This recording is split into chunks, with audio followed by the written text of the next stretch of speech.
Okay, so we're just walking along the River Otter, and this river isn't necessarily famous for its otters, but actually it's beavers. So we're here today just south of Newton Poppleford to see if we can find ourselves some beavers. Beavers were hunted to extinction in the UK some 500 years ago for their fur. Nevertheless, two were found on the River Otter, and no one knows quite how they got here. Beavers are an ecosystem architect, a keystone species. They're capable of building amazing things such as dams. However, they are also a very controversial species of animal, as these dams can lead to flooding. Whilst the dams built by beavers do cause a bit of flooding, there are many benefits that come from this. Dams can also act as filters.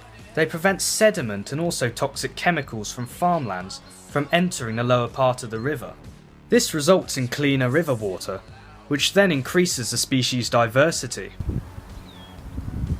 So beavers are nocturnal animals, and we've already come across our first bit of evidence that they're around here. So this is a small patch of willow, and this tree has been completely felled. You can actually see all the small gnaw marks in the wood. Beavers have huge in sizes. They're a member of the rodent family. In fact, they're the second largest species of rodent, and their teeth are so powerful and large they act like chisels in the wood. Now this isn't the only bit of evidence. There's a much fresher piece of wood back there that they've been rather recently gnawing on, and there's dozens of little twigs around which they've been chewing on as well. So the reason they're doing this, they're felling such large trees, is to get to the leaves and the smaller twigs at the top. They'll often feed on the small leaves and twigs and use them also to form as part of their lodges. So here's also another bit of evidence of their activity. Here along this muddy bank you can see slide marks of where they'll have probably been sliding into the water in and out on their belly. And you can also see some scratch marks of their hands as well. So they're definitely around. The ponds and lakes created by the beavers can actually be a haven for many different forms of wildlife.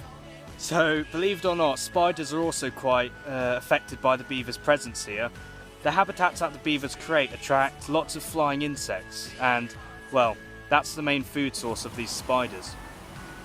Spiders aren't the only ones. Various different species of bats, birds and plants have also been on the increase.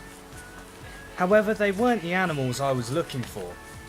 It began to get dark, so I was running out of time. So we've walked several hundred metres down the river, and we've just come across some more evidence of them being around, more chewed bits of branches, and we're coming closer to hopefully their lodge, so, well, we'll find out. Our luck was soon running out, and all we saw in the water were just dozens of toads. To find what we came here for, it involved us having to wait even later into the night. Nevertheless, we were getting closer. Right, so I'm just heading over to what was the Beavers Lodge. I've just been told that there's been movement inside the lodge, so let's go find out. What's that? It's moving. Well, I don't... Oh, yeah. Okay, so it's just coming towards us. That's very no. That's not a beaver. That's actually, I don't believe it. I don't blink and believe it. That's actually an otter. Wow, I've only ever seen an otter once before. They are, wow. I don't know if I'm disappointed or over the moon about that. We came here to see beavers, but I'm not going to complain about seeing an otter. God, amazing. The otter soon disappeared, and due to it being too dark, I could film for no longer. Right, so we're just heading back to the car, which is about 5k away from here. Feels longer. So I don't quite know what to say about tonight. We came here to see beavers, but see an otter, which are arguably more elusive than beavers. So yeah, amazing. So, unfortunately, no beavers that night. However, I will be returning to the River Otter in the summer months, where hopefully we'll get a better chance of seeing beavers, and maybe another otter, as the days will be longer and lighter, so the animals will be forced to come out in lighter conditions. On another note, it is less than 20 days before I leave for Madagascar. If you're interested in keeping up to date on where I am in the country, what I'm up to, be sure to check out my Instagram account and also my website. The links will be in the description below, and I'll see you out there.